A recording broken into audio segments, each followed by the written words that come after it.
Good afternoon, ladies and gentlemen. James here. Welcome to Live at 5. We are shooting from our newly renovated bathrooms. Come on in. What a great space. So anyone that's been out to the winery before has known we had a very serviceable, reasonably good bathroom that was put in 30 odd years ago. And last couple of months was meant to be a January job, but a couple of delays, and we've got it all done and it's fantastic. So we've got 3 little cubicles in here. Come on in, come on in. We've got some really clever toilets. Part of our sustainability and sustainability focus, and come this way please. Sustainability focus, and that we are on rainwater. We've got some really clever toilets that when we flush, and I'll get our camera people to come in here. This is exciting. It's not the newest thing in the world. I've seen them in a couple of other places, but you come, you do your business, and there's a half button and a full button. You flush, and then you've got running water. We've got automatic soap dispenser, and this is really, really good.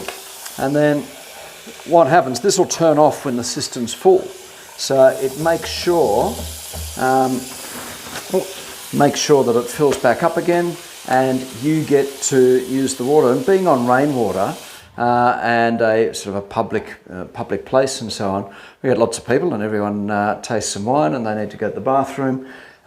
So we go through a lot of our valuable rainwater, and then they go and wash their hands. So this is even better, more efficient, really good system, fantastic, nice bright orange walls. And this one we can sneak in is a special one. We've got a lovely shower in this one for all the people that are camping, because part of our sort of ecotourism and looking at the quadruple bottom line here, everything we do at Cargo Road Wines, part of our holistic approach, needs to work for the quadruple bottom line: the environment, the community, and financial and future.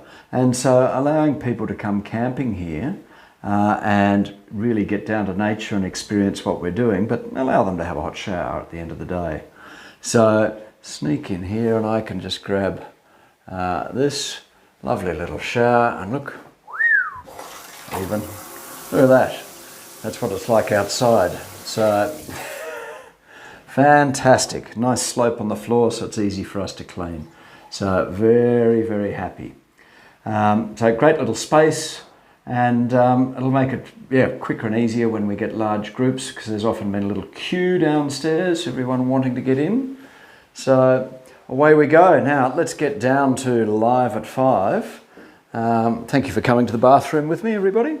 Make sure you wash your hands on exit. And then we've got this fantastic bit of recycled timber. Hey, there's James in the camera. Lovely bit of recycled timber that Patrick Cody, who's been doing all of our building and construction, he and I found, and we were looking for a sink that was going to be interesting, and talking about concrete, sort of the old wash tubs and so on, and couldn't quite find anything. And it was going to be, I've got some wash tubs, but they're going to be too big there.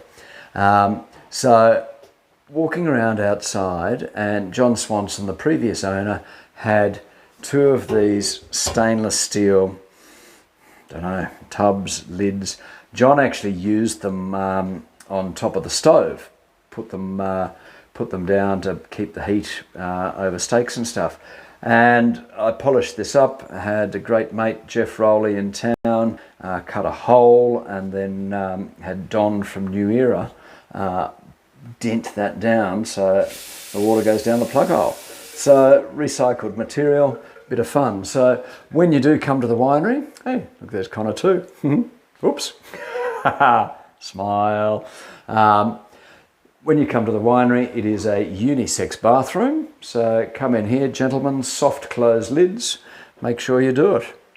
Let's get out into the winery. It's time for a glass of Shiraz and I'll get into it. We'll talk about the week that was, the horrendous weather we're receiving, and so on. So Friday, and we did some posts, we got some photos, was the most amazing, crazy sort of a Friday I've had ever.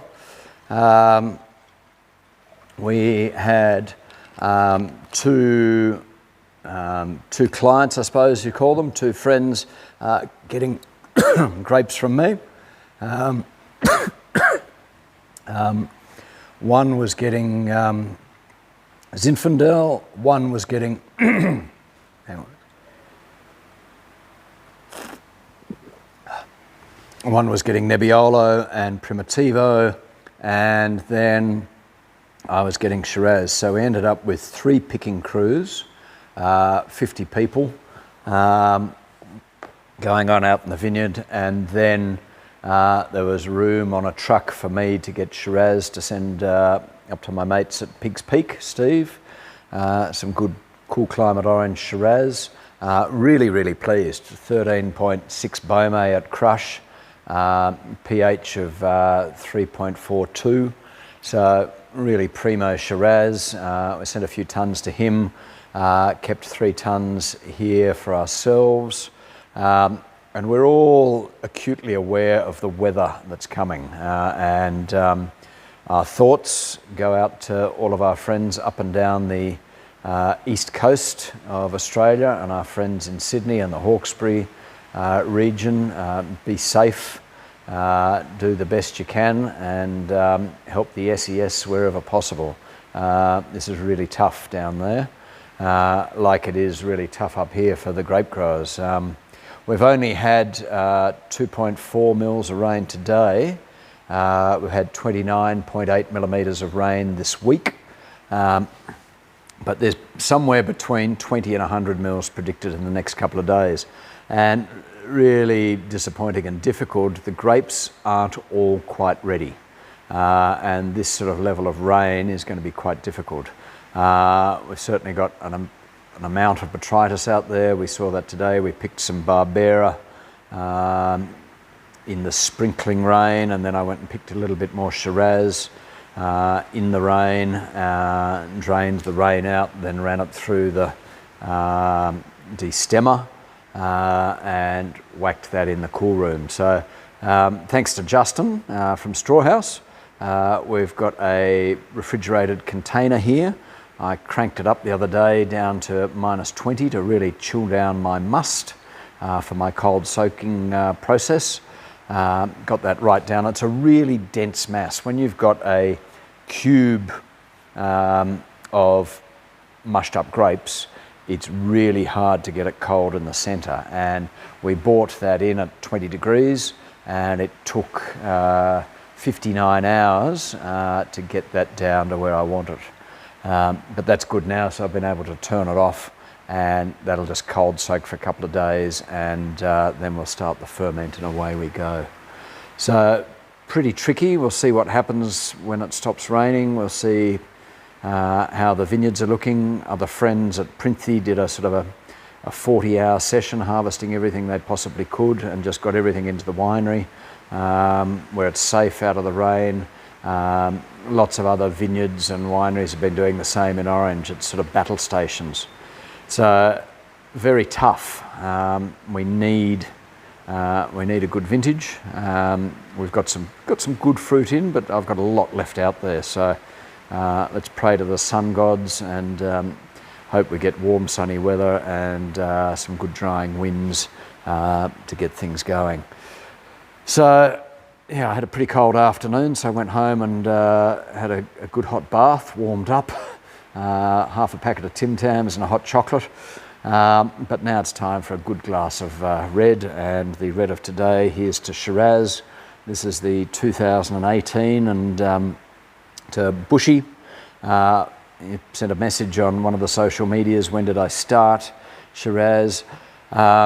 May have even been 2013. It was definitely 2014. I used to get Shiraz from my good friend Claire Horden at Vin de Vie at the end of Nashdale Lane, which is now Nashdale Lane Wines.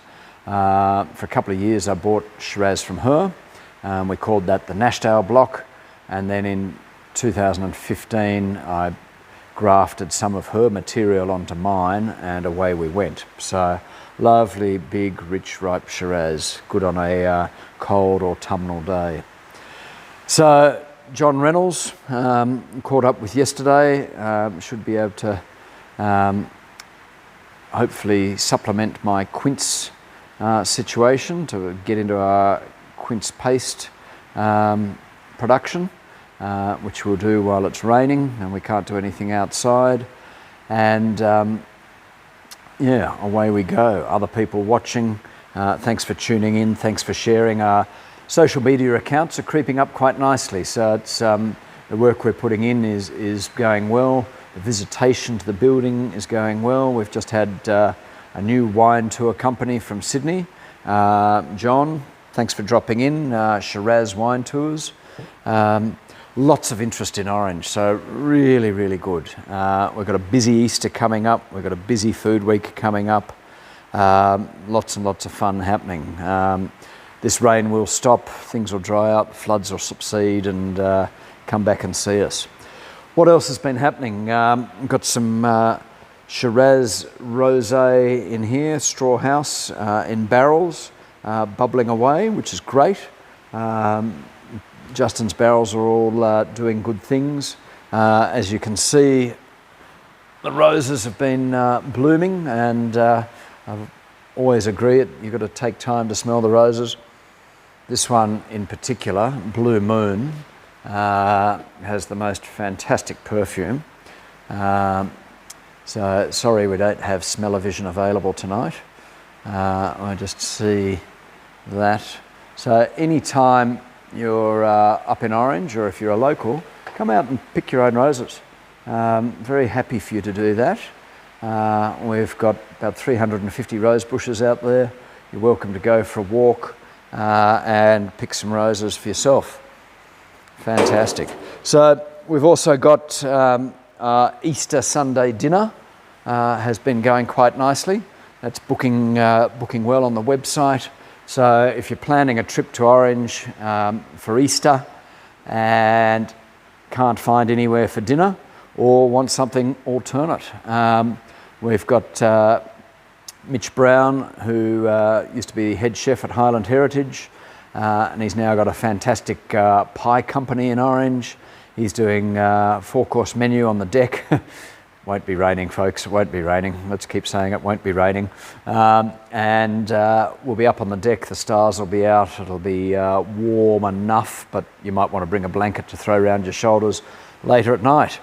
So we've got that happening, and Food Week, the Zin Loft is going gangbusters. We had a lovely couple in the last couple of days. When they got here on Friday afternoon, Thursday afternoon, we were tipping Shiraz into the press.